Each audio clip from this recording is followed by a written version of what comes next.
నమస్తే అండి, అందరికీ welcome to our channel Podarillu by IPS. ఎంతో టేస్టీగా ఉండే బెండకాయ చేపల పులుసు చాలా టేస్టీగా ఉంటుందండి. నేను మా అమ్మ దగ్గర నేర్చుకున్నాను, మీకు కూడా చూపిస్తున్నాను.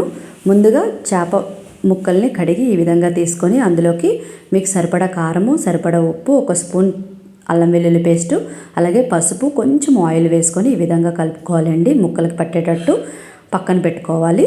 ఒక 2 ఉల్లిపాయలు మిక్సీ పట్టుకోవాలి ఈ విధంగా.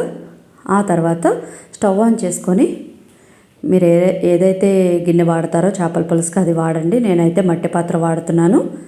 ఇందులో చేపల పులుసు చాలా టేస్టీగా ఉంటుంది. ఇది ఈ మట్టి పాత్రలో వండేటప్పుడు మీడియం ఫ్లేమ్ మీదే వండుకోవాలండి. అందులో కొంచెం ఆయిల్ వేసుకొని మెంతులు అలాగే కరివేపాకు వేసుకొని ఫ్రై చేసుకోవాలి. ఫ్రై అయిన తర్వాత ఉల్లిపాయ పేస్ట్ చేసుకున్నాం కదండి, ఆ పేస్టు అలాగే బెండకాయ ముక్కలు అలాగే పచ్చిమిర్చి ముక్కలు వేసుకొని కొంచెం సాల్ట్ వేసుకొని మూత పెట్టుకొని మీడియం మంట మీద మాత్రమే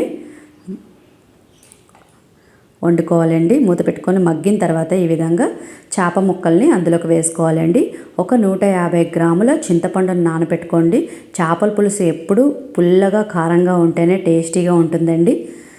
నానబెట్టుకున్న గుజ్జుని ఇందులోకి వేసుకోవాలి. ఈ విధంగా వేసుకున్న తర్వాత ఉప్పు కారం చూసుకోండి.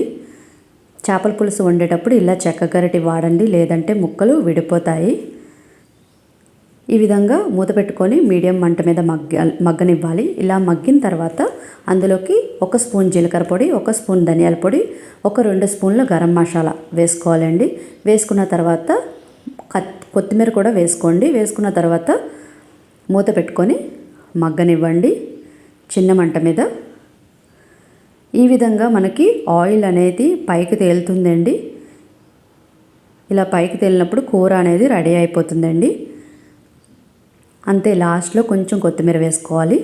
అంతే, ఎంతో టేస్టీగా ఉండే బెండకాయ చేపల పులుసు రెడీ. మీరు కూడా ట్రై చేయండి. Please like, share and subscribe. Thank you.